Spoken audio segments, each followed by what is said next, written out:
The following is a live broadcast of a Lone Star community radio program, recorded and broadcasted live on irlonestar.com, Conroe's FM 104.5, 106.1, and facebook.com/irlonestar. For more information on this show, please visit our show page at irlonestar.com/shows. To sponsor or donate to this program, visit our donate page at irlonestar.com/donate, or email us at lscrstudios@gmail.com, or give us a call at 936-666-1084. Lone Star Community Radio production and broadcast is possible by folks like you. So sponsor and donate today.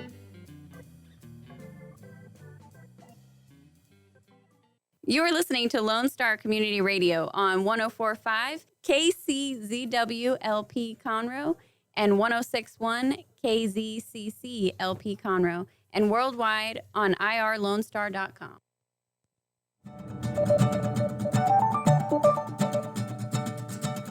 Well, good morning, ladies and gentlemen. You're listening to the Weekly Business Hour, and this is Rick Schissler. I'm a Silver Fox advisor, also the founder of One Best Consult, and most importantly, this morning I'm the host of the Weekly Business Hour, and I want to welcome you to joining us in today's show entitled Selling in the New Era. That's an indication that we're at our final part 3, our final part of our discussion, our soup to nuts discussion with Mr. Mark Miller about selling in the new era. So we'll get to that in just a moment. Before we get started, I want to welcome everybody from around the Montgomery County, Texas business community. Glad you've joined us, and those from other areas, other parts of the country, and other parts of the world. Thank you for tuning in to a small business. What is happening in business today? That's what we're talking about, and hopefully we will give you some ideas that you can use in your business even today. The show today, I'm proud to say, is sponsored by Closing Strong with Keith O'Connell. Keith is a CEO coach, business mentor. His company works with small and medium-sized companies, and they cater to you and the growth of your business. He works with the owners, as I mentioned, CEOs of these companies, to help them use personal purpose in running their businesses. If you know your own purpose, your own personal purpose, obviously, if you can translate that and transfer that to your business, it will be a more successful business by any measure. So I encourage you, reach out to Mr. Keith O'Connell and the other folks there at closingstrong.com. That's closingstrong.com. Keith O'Connell, thanks for being a sponsor of the Weekly Business Hour. Before we go any further, I want to remind you, as I try to do every week, on the show, is that our show is available to you video as well as audio. If you want to watch as well as listen, you can do so. Simply go to Facebook or the YouTube, look up the Weekly Business Hour channel, click on the live, and you'll be able to see as well as listen to us throughout the program today. Also, I want to give you a reminder again, as always, at any time, send us an email if you've got a question, a comment about the show, got a question about your own business. I love to get those. So please send those questions to me at my email address. That's the number one, bestconsult@gmail.com. So please, bestconsult@gmail.com. Well, as I mentioned earlier, we have Mark Miller back, pre-recorded today. We're going to have the final part of our soup to nuts conversation. It's a 3-part series. Parts 1 and 2 were presented in previous weeks. And so this week we're going to tie it all up. Mark uses a special tool that he has found very useful in working with companies to analyze and develop their sales team, their salespeople, their sales management. And it's an audit, is what it looks like. You go through, and he goes through a series of questions that dig into your business, and every business being unique. And he evaluates your answers and helps determine what you need, what your priorities are as far as building your own sales team to be more productive, bringing more revenue for your firm. So I encourage you. Mark's got a lot of background, a lot of history. His bio, outstanding performance in Fortune 500 companies, as well as small and medium-sized companies, particularly as an advisor over the last almost 20 years, working with people and developing their sales and sales management. So Sit back, grab a pad and pencil, and listen and hear part 3 and the final part of our soup to nuts conversation with Mr. Mark Miller entitled Selling in the New Era.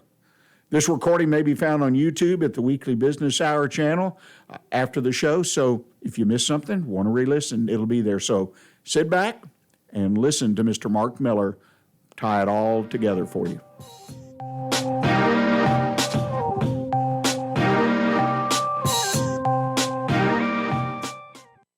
You are listening to the Weekly Business Hour, and we're going to continue our soup to nuts conversation with Mr. Mark Miller. We're talking about sales in the new era. The new era that as we come off this health scare and basically a business lockdown throughout the United States and a lot of the world, the focus on sales. And we've already had what I think are 2 good programs. If you missed them, they're available for you. They're on our channels on Facebook, on YouTube. You can go to my website, onebestconsult.com, and they're posted there as well. So this is the 3rd and final discussion that we're going to have about sales. And what we're going to do now, which I think is kind of interesting, is a kind of a best practices question for you to use in your own situation. And Mark, I've gone through this list. Some of the things are kind of funny, but they're great questions that we need to ask ourselves about our sales force, whether we're a sales force of 1, meaning the business owner, or a sales force of 100. They're good questions here. So let's jump in and start with, I guess, leads and some questions we need to ask ourselves as we move into this new era and how we're going to have to probably adjust our selling to be successful going forward. So let's go. Leads. Okay. So let's start with the sales mindset. Everything starts with the lead, all right? And remember, if it's a new lead or a cold lead, that it's 0.5 to 2%, which means 99% of them probably aren't going to turn into anything, but you've got to start somewhere, right? Because we're eventually going to get to referrals, introductions, those sorts of things. And so what we're going through is an set of audit questions that we developed. We're not going to go through all 38 of them because everybody would be asleep. But what we do for businesses is go in and answer all these 38 and generate a report that's somewhere between 100 and 105 pages in which areas of the sales process you need worked, suggestions of what to do about them. You can do them. You can hire us to do them, or you can put the report on the bookshelf like some people do and never look at it again. But that's what we do. So we're going to do a partial audit of your business. So let's start with leads. Where do they come from? And there are some people that really have no idea where their leads come from. I mean, honestly, they come from God or somewhere. I don't know. Well, they don't track them. They don't track them. They have no idea where they come from. And they're not even sure what to qualify as a lead.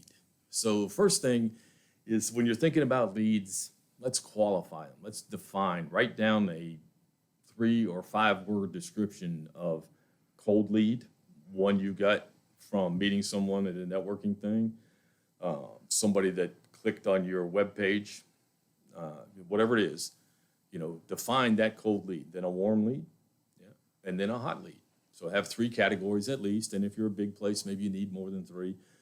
But, at some point, you're going to have another one that's called deals lost. And just because you lost a deal to this person doesn't mean they come off the list. They got to be put back on the list and nurtured again. So don't forget those people. A lot of people forget those deals they got, they didn't get, and they just forget about them. But, hey, they were interested before. Something made them interested. It's better than starting from zero. At least they told you no. Well, and the thing that strikes me about what you said is that we've got to be accountable. Yeah. That we're making an investment, time, people, whatever, process, software, whatever it is, however we keep a big chief pad that we're writing it down on. But why not be accountable, which is hard for a lot of people, I recognize that. But you got to get through this, because why would I spend money particularly, or time, or both, working something like you mentioned about the stats on a cold lead? If you define that one way, or basically less than 2% of the time are they going to be successful, doesn't mean you don't go after them, but then you've got to decide what's my return, right? We talk about that, and I'm sure talk about that later. But folks, you got to start in the beginning. And the beginning in this whole process is leads. And the biggest client I ever had came from a cold lead. So, I mean, by far, by 10 times. Biggest client I ever had came from cold lead. So don't dismiss them, but don't expect them all to be the biggest client you ever had, because you're going to be sorely disappointed. Anyway, so let's classify them, put a definition around them, right, and put some value on them. You know, there is some monetary value associated with the lead, and there are two sides of that: what it costs you to get it, right? So if you went to a $35 luncheon and you met one person that you thought was a lead, that lead cost you $35 plus 2 hours of your time, whatever that's worth. $100 maybe, I don't know. So you got $135 into this lead. It's not something you want to hide in your drawer, I don't think. It needs to go somewhere and be followed up. Fair enough? Right. And that's probably a very minimal aspect of what that lead cost. So figure out what leads cost and then what they're worth. So, you know, I tell people this and they look at me like I have two heads, but you got to figure out what an average sales price is, okay?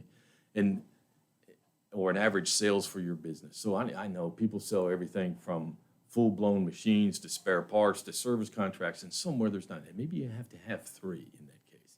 Average spare part sale, average service sale, average machine cost. And if you build 10 machines, average machine 1, 2, 3. What are they worth? And how much money do you get for one of these things? And then that way we can start building a process knowing if we have a lead, and we need 10 leads to get an appointment, and then we need 4 appointments to get a deal, then we can figure out what it cost us to get that machine sale. Yes. Was it worth it? Is there a better way to get it? And we know then, once we have this, if we have 10 leads and we have 4 appointments, we're going to sell that machine. 10 leads, 4 appointments, sell the machine. 10 leads, 4 appointments, sell the machine. Guess what that is? A process. So now we build a process. You know, it's funny, and if you're listening to this program and you are in what I classify as a small business, either have a sales force of one, you, or a handful of salespeople. I worked in a business 20, 30 years ago, and we went through this process, probably not as organized as you did, but we determined what it cost us to get a lead that turned into a sale. Yeah. But let me tell you, I had the blankest looks on the face of the 3 people on the team that we were doing this, kind of like, what? What are we trying to do? And when we came up with the number, I'll never forget this, it was right around $600, right? Yeah. It blew them away because we were only spending 50 to 100, but it was worth 600 based on the categories we combined them. Okay, we found a way to combine them. In the first year, sales, total sales to a customer was averaged out to this.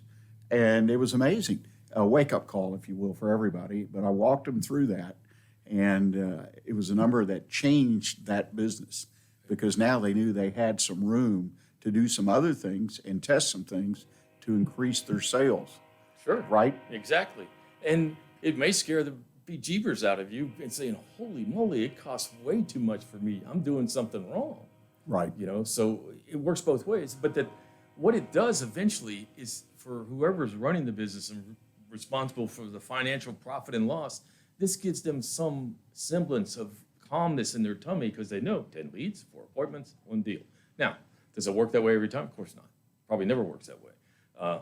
1 lead, 1 appointment, 1 sale, twice as much as you thought. Fine. Then 100 leads, 2 sales, half of what you thought.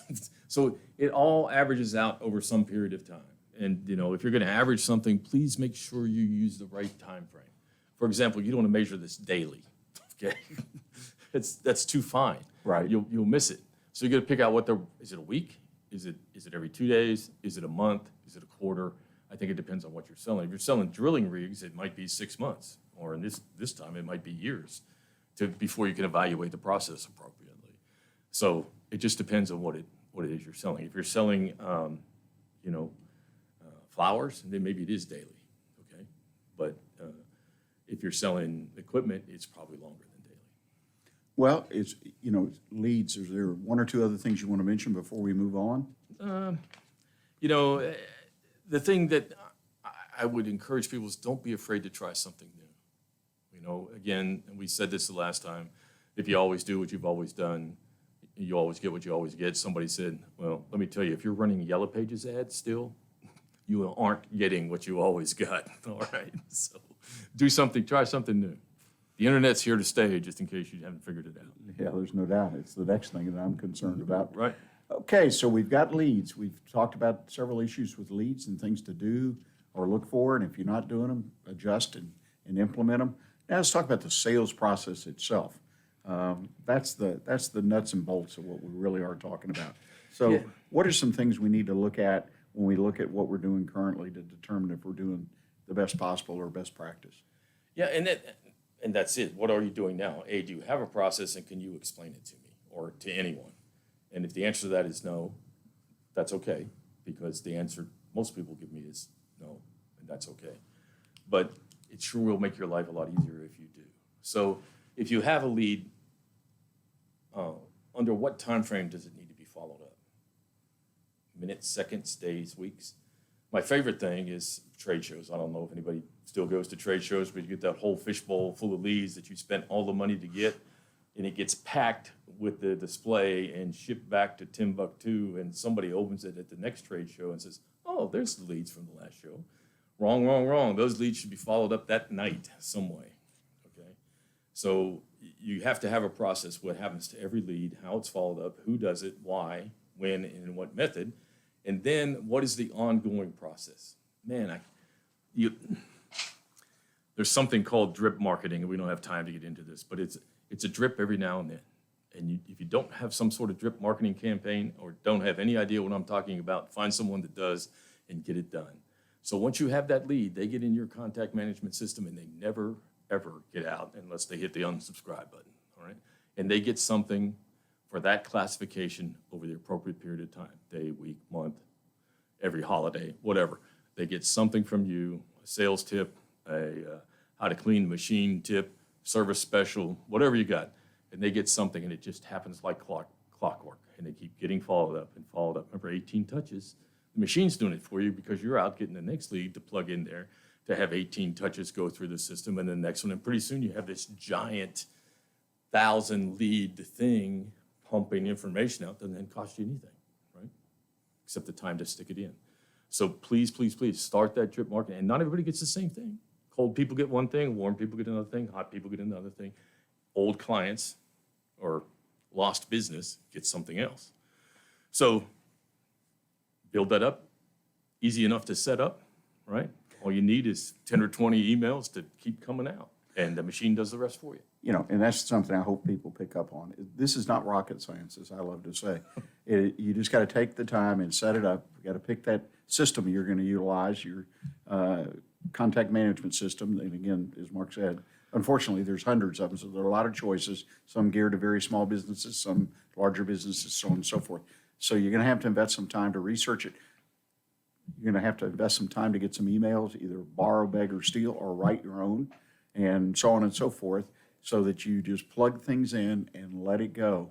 And let me tell you, even if you're by yourself, and I keep coming back to that, have that system working for you. And you may only have 100 leads in it. You may have 50 leads in it. You may have 1,000. It doesn't matter. But you consistently are feeding the beast, so to speak. And that beast is close sales. I mean, that's where you want to get to. And so I encourage you, don't be put off. Put this in place in your business and do it as soon as reasonably possible, particularly as we come off an event, if you will, of the last 90 days. Because the person who does this is going to get ahead. And let me tell you, fast out of the gate, you got a good chance of winning the race if you get out there and you consistently run the rail. Exactly. You'll be there at the end. That's it. Yeah, and you got to keep doing it. You can't do it for 2 days and stop. It's like people that get in shape for a marathon don't, run around the block the day before and say, okay, I'm ready. It's going to take you 6-9 months, depending on your business, to get this up and running. So start today, Right. Because the race is on, and it's going to be full bore in, we hope, 30, 60 days. And we're going to be. Because if you keep banging the pavement and doing the things you did before, I'm thoroughly convinced, then you're going to get nothing but maybe sore feet. Yep. And you're going to waste time. And in the long run, it may not be short term. In the long run, your business is going to start showing the signs of suffering with lost and less revenue. Yeah.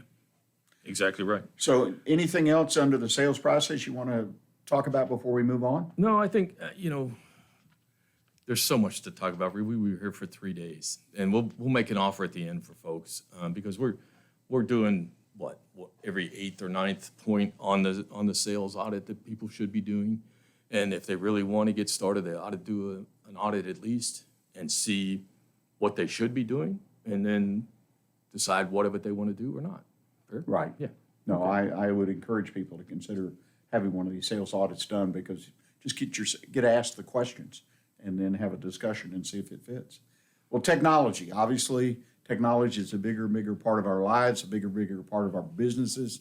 There's still people, making buggy whips, but every year goes by, there are fewer and fewer buggy whips, I suspect, that are sold. But they're still out there. Yeah. And so I'm not knocking it, but technology, those who are in business that get it, and I have to be careful. They have to adopt and adapt to the right technology for their business. You've got to have a workforce that will plug into it. You got to have a sales force of one or more that are going to feed it and going to understand it and use it day in and day out, like you said earlier. Or it's just a waste. So I'm not trying to sell anything. I don't sell any of this stuff. Me neither. But the idea is that technology used correctly at any level of sales force, any size, can really make a difference in your ability to close more deals, have more revenue, hopefully more profitable revenue as well, not just more dollars in and dollars out. Right. Yeah, that's a key, isn't it? Profitable revenue, right? Well, let's talk about technology. Oh, my gosh. We could be all over this. Yeah, really. Well, let's start with your top salesperson. Who do you think that is? And somebody's going to give me a name. Well, Mary's my top salesman, or Joe. No, it better be your website. So pay your top salesperson well. And if you haven't done anything to your website in the last, pick a time, week, you might want to think about doing something to it. Put a blog on it, do something, but make sure that website is up and running, maintained, and well cared for, and it looks nice. And, if you can't do it yourself, and, fortunately or unfortunately, right, there are lots of people out there that say they can build you a website. It's kind of like the transmission commercial. I can fix a transmission, let me try. And don't get, your aunt's son to build your website for you. Get somebody that knows what they're doing. If you want to do commerce on there, easy enough to do. What a great way to have if you get recurring payments, that they could just log onto your website and pay you. Wow. So lots of stuff out there, but make sure that website is cool, easy to use, because the first thing people do is go to Google or somewhere and look for sales trainers or I read something, well, it's been a while, but it was a statistic that floated around for 10, 15 years, and the percentage increased it, but it got up into the 90s of percent of the business-to-business sales. The person had a new vendor or somebody they were considering, they went to the website as part of the process to say, I'm going to do business with these. And today, what I know is when I go to a website that I'm looking to learn about something or buy something, whatever, I can tell that website's up to date, meaning, like you say, a week or two. Yeah. In other words, it looks like somebody's active in the business. And that makes me feel good about the business. Even though there might not be anything for sale straight up on the website, the fact that it's kind of like walking in that front door and the windows are washed, the floor's clean, Yeah. the desk look good, everybody's on their toes making things happen. I feel good about that business. In fact, that's the way we used to evaluate businesses. Part of our process was just walk in the office. That's right. Now you walk into the website. Exactly. And, even, if you were around for the last banking consulting, we could sell $330,000 banking consulting things without a face-to-face meeting, never meet them. Right. Because they looked at our website to fill out the forms online. We emailed back and forth. He signed the documents, and poof, we're off. Cool. What does that cost? Nothing. Remember, a telephone call or a telephone sort of appointment is about $39. Face-to-face appointment is about $280. So if you want to get some profit in your business, figure out how to do it without going. Yeah. Right. And the website can definitely. And again, they're becoming just better at it I'm talking about the website in general, not who does them, but the websites are becoming more and more and more important. Absolutely. At any level, whether you're e-commerce or it's just saying, this is who we are, this is what we sell, and this is what's available, and making it easy to communicate and reach out. I'm amazed today, to kind of digress a little bit. I go to websites and I don't find a physical address. And I look for that, just to know they got a place of business. Now, it could be fake, but the idea is more people, they think they don't need to put their place of business, You know, I think, Rick, only people our age care, to be well, frank. you may be right. You may be right. Do you really care where Amazon is? I don't, as long as I get my stuff here. But I'd love to see a picture of their happy employees, right, loading the truck. That's Who right. knows? Yeah, You know, right. that makes me feel like, but you're right. Yeah. Because I'll never forget a guy that taught me more than I ever could learn about sales, who was older generation than I was. And he said, yeah, guys used to take a letterhead, they'd take a picture of a big office building and says, this is my place of business, like it's the whole building. You know, so back then in the 30s, 40s, or probably beyond that. When you it took a was train important. to your sales call, is that? I'm sorry? When you took the train to Yeah, your sales well, call? no, it was a little later than that, but no, it's important. Anything Right. else on tech? Yeah, a lot of things on tech, and I'm not even going to get into LinkedIn because we don't have time, but don't stop with your website. We'll just leave a tease there. How's that?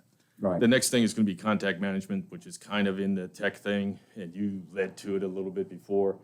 It's hundreds, maybe thousands, I don't know. Pick one that you like. I don't, people say, Mark, well, which one should I use? That's entirely up to you because every business is a little different.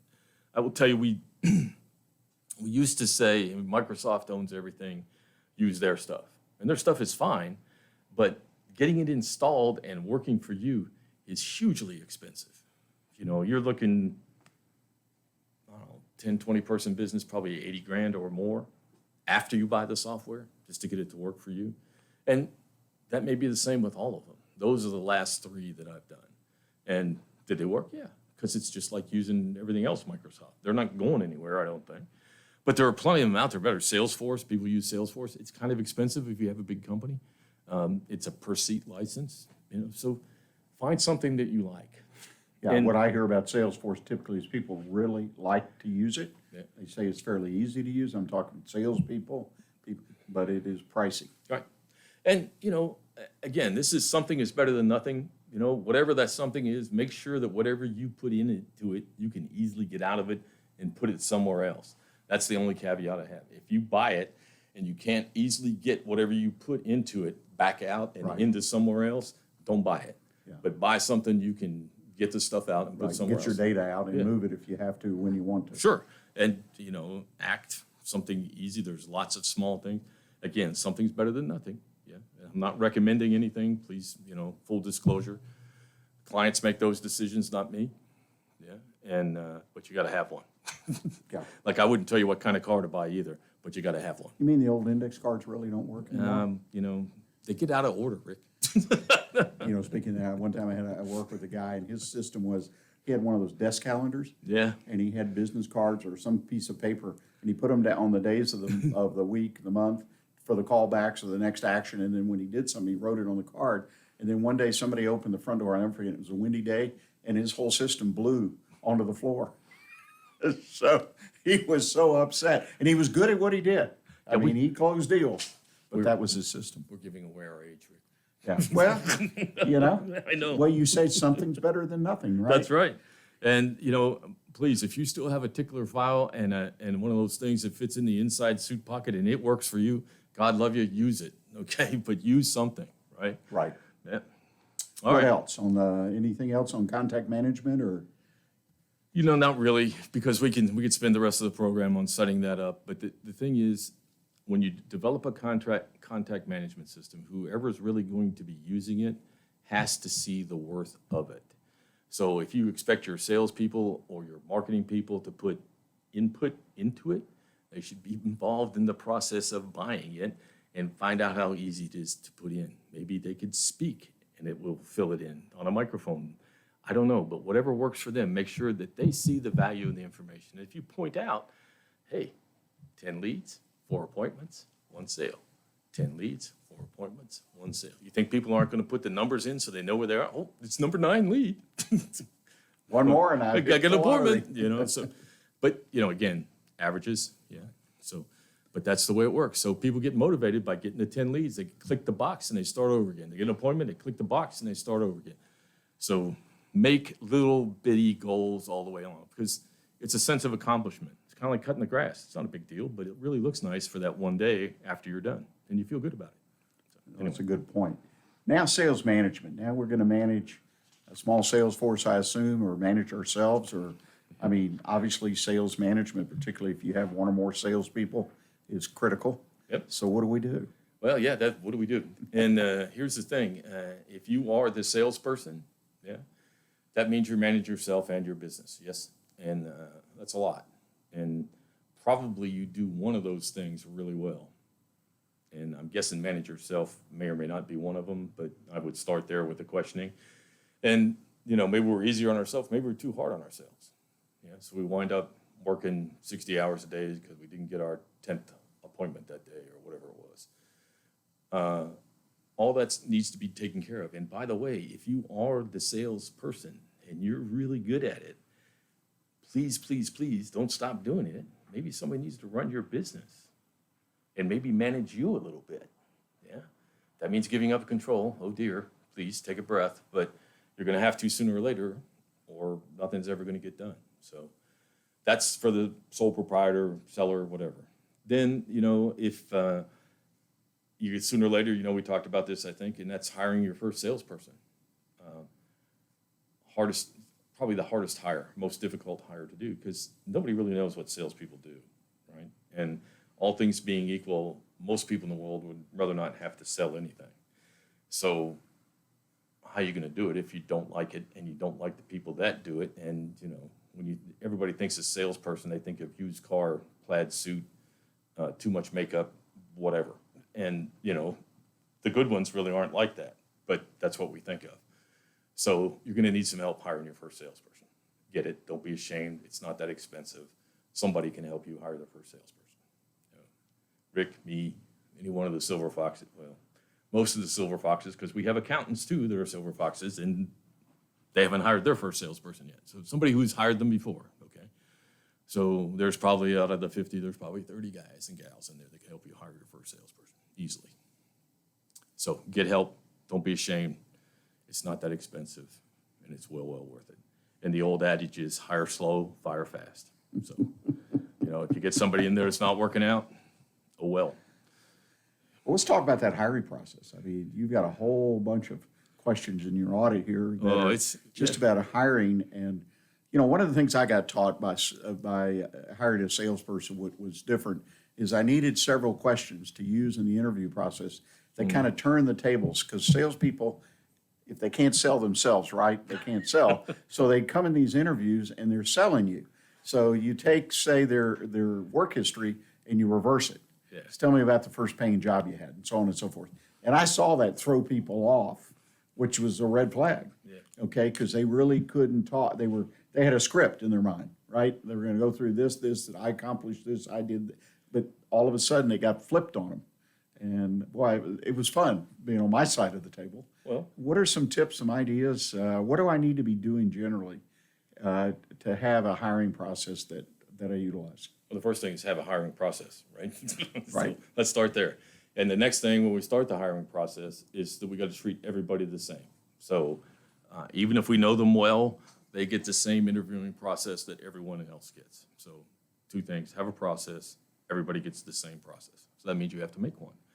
And I would insist that everybody you choose to interview, you get, pick a number, 100 resumes, you leaf through them, or someone leafs through them and said, here's 10, and you look at the 10, and these 3, okay? When you get down to those 3 that you might want to interview, or whatever your number is, then assess them. Have a standardized assessment that's put out by a reputable company, Extended Disc here in the Woodlands, good one. There are any number of them. I don't sell them. I've used them. I use them, but that doesn't mean you have to. Pick one, okay? But pick one that's specifically related to the sales activity, because there are a lot of behaviors involved in salespeople that folks either have to be willing, to do or not. So behaviors, scrubbing your teeth, brushing your hair, taking a shower, those kind of things we do every day, make the coffee, 2 scoops of sugar, whatever we do. Those are all learned behaviors. So they can be learned, but can they learn them? Have they learned them? And will they learn them if they haven't? So that's what you want to get out of the assessment. So that's kind of a look under the hood. And so you look in and make sure the motor's really running and it runs smoothly, kick the tire, assess everybody. Yeah, they might be $50, $100 a piece. Oh, well, what's the cost of a bad hire? And, you might want to calculate that, and maybe you already know, and if you do, I'm sorry. But bad hire is very, very, very, very expensive. So You know, one of the key things I got off the assessments when I utilized them, of course, in hiring for a multitude of jobs, is to use the assessment, whatever brand you use, to hopefully confirm, okay, of what you already picked up. And if it didn't, it caused me to follow up with questions.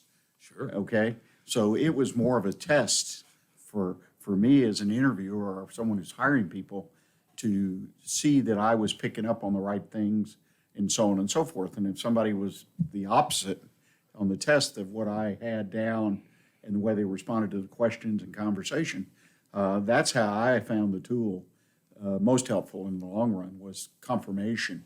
In fact, I never forget, I attended a seminar, all-day seminar about hiring, and that was one of the things they said, the test is worth about 5% of the 100% that you would get to get the right person. Right. The use of a second person in the interview, though, was worth 15, 20, 25%. At least. So you got to have that second person, right? Somebody, and it was funny, working with small businesses, you had a couples owned a business. Either the husband or wife typically worked in the business. Sometimes both of them worked in the business. But I said, well, if the spouse is not working in the business actively, then set it up where they help you when it comes to hiring time, and get them to have a cup of coffee. And it was amazing the feedback I get that the other person, in this case a spouse, which typically the spouse who was the one running the business, they trusted more so what their spouse might say and observe about a candidate, you know? Yeah. And it was really interesting. So that was a way to build those processes, particularly in the smaller businesses, right? Yep. So, And you have to have a plan, right? So if you're going to have 2 interviewers or 3 interviewers, because usually there's a technical interview, somebody that decides whether they have the snap to do what you're doing or not. There's the sort of the HR, Right. will they follow our rules sort of thing? Do they fit into our group? And then there's the hiring manager interview that kind of gives all those things. So typically 2 or 3, but if you only got 2 people, it's 1 or 2. But have a plan. For example, okay, I'm going to ask these 10 very difficult questions. Right. What are your 10 questions that you're going to ask? Right. Everybody gets asked those 8 or 10 questions regardless. And they all have answers that you can compare over and over again. And, some people like to do good cop, bad cop. People like to do group interviews and fire questions at them. I don't think we need to do that, frankly, unless that's the environment you live in. And if you're hiring an attorney, maybe so. But most salespeople don't get in a group where people are randomly firing questions at them Right. very often, right? Right. So, and when they do, they've got the technical guy or somebody else with them that's answering the really hard questions. Right. Okay. So interview them like they're going to be. And yeah, the assessment is one of the tools. And it's not pass-fail. Oh, Right. I didn't like the results they got. Yeah, so what? So what do they really like? And can those results be changed easily? I don't know. But remember, it's not pass-fail. And they don't have numbers on them really anyway, so usually. So they just say easy, hard, whatever, Right. hazard them. and now they have the propensity or whatever. Yeah, it's not it's And, just I've got to get in this one thing before I forget. Don't forget social media. Oh, yeah. Now, you can say that's background checking, but it's something I have found some clients that do it up front because they're trying to build this picture of and this is getting down to the final group or 2 or 3 individuals or whatever. They're getting down so you don't take social media and check everybody that's in the pool, right? Right. But they get down, and it's amazing some of the feedback, particularly in the last 2 or 3 years, of the picture that they are trying to build of this potential employee, that the social media piece came in and shattered or supported the picture they were already building through the phone screen or, as they got down to that final interview. Pretty amazing, amazing stuff. I mean, again, a lot of it, stuff, I can't believe the guy did that but a lot of it is, it's mundane, but it helps you build a picture. That's right. Based on what somebody might post on Instagram or Facebook, and you get a sense of who they are and how they conduct their lives and what they do, and that you need different kind of people for different jobs, right? That's right. I mean, and it's up to you. Maybe you want to hire the person that's on the beach drinking directly out of the keg hose. I don't know, but most people don't. So, well, those are the ones we always talk about. Well, Mark, I can't thank you enough. You've given us a lot of time. You've given us a world of great information. If people want to reach out to you direct, what's the best way for them to do that? it's Mark at markmiller.us. And I will tell you the assessment that Rick and I went through, it's a $1,000 thing. If you mention the weekly business hour, we'll give it to you for half price, $4.99. How's that? And we'll donate some of the rest to Rick's program so he has a sponsor. Well, I appreciate that very much, and keep that in mind. Mark will lead you through this assessment. I think it's a great opportunity. Again, sales force of one, you the owner, or you've got people working under you, you even got a sales manager. Nothing wrong with a good audit to tell you what you're doing right and wrong so you understand it, because you're pulling the levers to make success out of that business. Thank you again, Mark, so much. And ladies and gentlemen, thank you for listening to this program and hope you find it beneficial.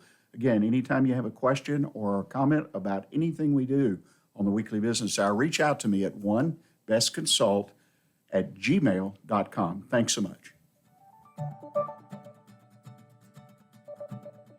OneBestConsult.com, a community of small business owners where you as an owner can find answers to the most pressing business questions you have. Not sure who to turn to when you have a challenge in your business? Turn to the folks at OneBestConsult.com. That's the number one, bestconsult.com, where you can always find advice you can use based on common sense business experience. Join our community of like-minded business owners at OneBestConsult.com. Well, I hope you enjoyed the final part of our Soup to Nuts conversation, Selling in a New Era, led by Mr. Mark Miller. If you'd like to talk to Mark, I encourage you, go check him out. He's got a website, Strategies for Success, strategiesforsuccess.com. Or if you're unable to reach him, please reach out to me at onebestconsult@gmail.com. I'll be glad to direct you to him. I think he's got a lot to offer for any organization that has a sales force of 1, 10, or 100. There are certain things that you can do with the assets you have to make them work better for you and your business. Now, before we go to our break, I want to let you know what's coming up in the second half of the show. We're going to have a mailbag request. One of the listeners had a great question. I want to answer that question. And then my One Best Consult tip of the week is my business in a crisis. That sounds like a funny question, but I'm going to examine an angle I don't think you've probably thought about. So stick with us. We'll be right back after this commercial break and continue with the Weekly Business Hour.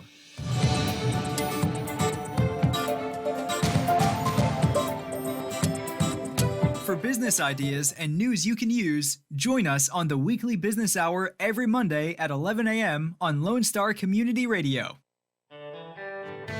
A Lone Star Community Radio is looking for those who are interested in hosting their own talk show, with monthly and weekly slots available on Conroe's FM 104.5, 106.1, and on irlonestar.com. Start your own podcast, create your first YouTube channel, and be on TV. Contact Lone Star Community Radio online at irlonestar.com or call the station message line at 936-647-3776 to take your first step into the radio world. Statistics show that 1 out of every 6 Texans struggles with food insecurity and hunger.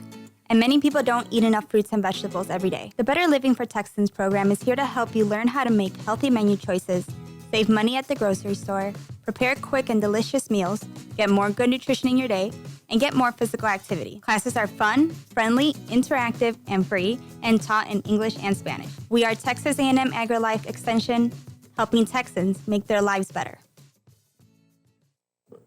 Hi, I'm Keith O'Connell, CEO coach and business mentor. I've spent 4 decades helping multiple entrepreneurs use my principles to take their businesses to the next level. My methods do not fix your problems, they help you fix them for yourself. I call this process Closing Strong. Contact me at 713-557-1639 or visit my website at closingstrong.com for a risk-free 30-minute meeting to see how I can help you. Because a business can only go as far as its leader can take it. Listen in Mondays at noon to hear Conroe news from local nonprofits, businesses, upcoming events, Conroe Park events, news stories, and information that matters to you with your host, Margie Taylor of Taylorized PR. For more information about being a guest, visit irlonestar.com/Conroe Culture. Not sure who to turn to when you have a problem in your business? Listen to the Weekly Business Hour on Lone Star Community Radio.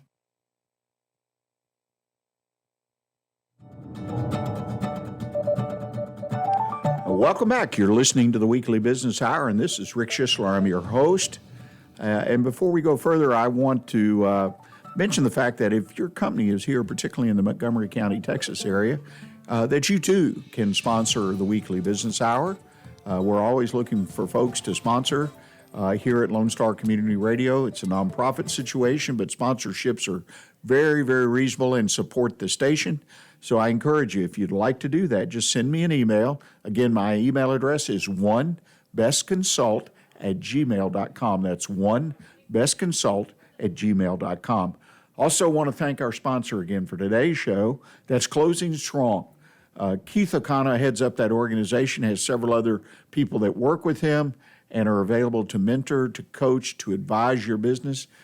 Keith has over 4 decades of experience as an executive coach, and he has carried his philosophy and absolutely helped people. And the reason I know this is I've known Keith for some time, and I understand his philosophy and what he does, and I guarantee you personally, it can help your business. So I encourage you, reach out to Keith, because Keith will tell you, I'm not going to fix your problem. I'm going to help you fix them for yourself. So reach out to closingstrong.com, closingstrong.com, and ask for Keith or one of the other folks that work there. And I think a short visit, and you'll be able to tell already that your company will be further ahead with a good mentor, advisor, business coach, helping you make your way in a challenging environment. Well, I want to get right to the mailbag real quick. We don't have a lot of time left in today's show, and I want to respond to this because we didn't have time last week. A listener sent in, it said, how do I communicate with my customers to let them know that we are open for business?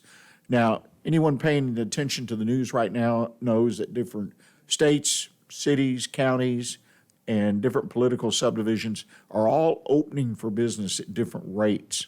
And one of the things I've noticed personally is that certain businesses just are not putting it out there that they're open for business, or they will be opening for business. They were doing very, very little marketing to reconnect, and that's what I think it is, reconnect with your customer. If you had to shut your business down or go to a very streamlined operation due to the recent pandemic, then you have lost some connection with your customers. Not just your prospective customers, but your customers. And so I encourage you to do several things now if you haven't done them already. First of all, make sure you have an up-to-date contact list. Make sure you have a list of customers. Many times businesses don't keep a list, particularly if they're in a storefront retail business. But you need to have a way consistently, whether it be email, whether it be snail mail, where you can mail something out to folks, whatever it is, you need to have a list of who's done business with you to be sure you can reconnect. And this is not a one-time situation. You need to consistently come and let people, particularly over the next few weeks, few months, reconnect with them. Make sure you have the facts right. Make sure you're able to provide the services, the products, when you're going to be able to provide them. In other words, listen to what the government tells you. Listen to what your supplier and vendors are telling you. Make sure you're ready to provide for your customers so when you tell them X date, you're ready to go on that date. Remind them also there are ways that they can communicate with your business. In other words, if your storefront itself may not be open, but you've got telephone, you've got email, you've got other types of communications available, make sure you put that out there, big and bold. Say, hey, we're here, and we want to talk to you. We want to help you. Repeat that message over and over and over. Fourthly, at least once or twice a week, send a communication to these folks, some kind of communication. And if you've got some customers that just stand out, that are your big or best or both, then put a phone call into them. Leave a voicemail, whatever. Let them know you're thinking about them. Let them know you care about providing products and services to them. Communication. And finally, stay focused and positive in every communication.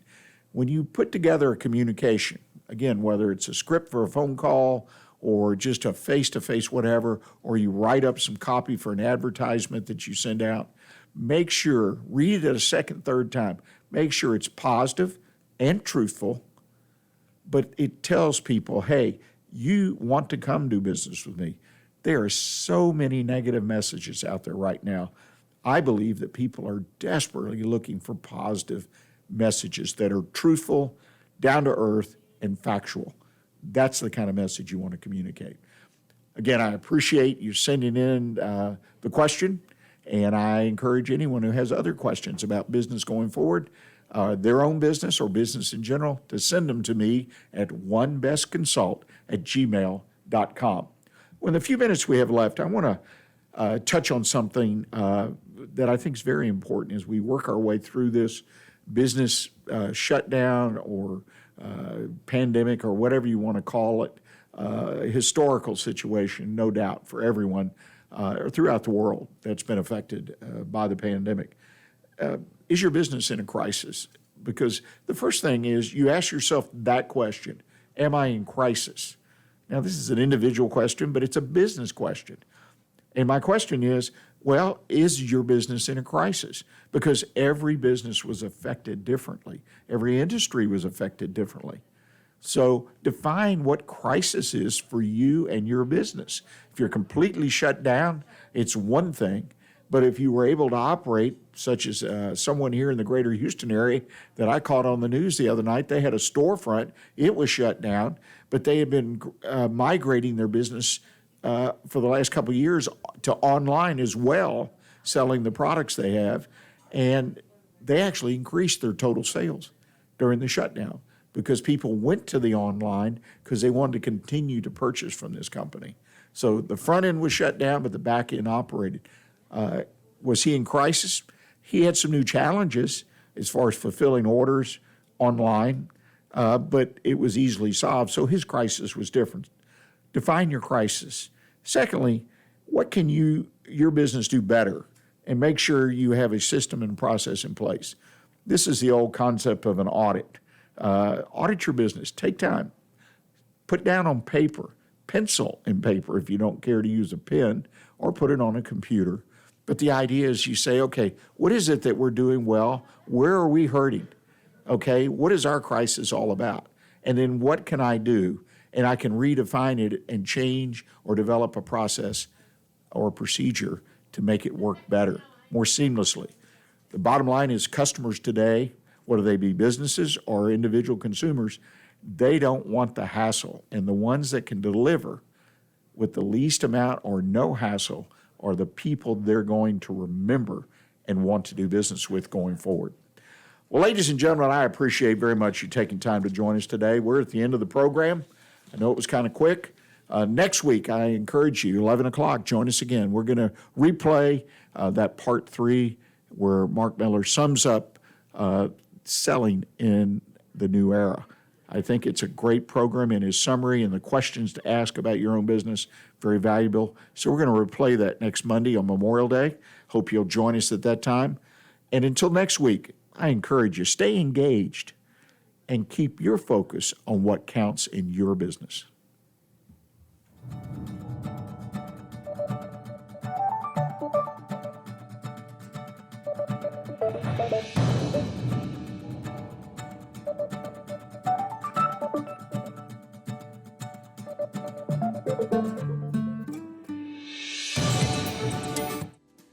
Today's show was recorded and broadcasted live on irlonestar.com, Conroe's FM 104.5, 106.1, and all rights and ownership are reserved to Lone Star Community Radio.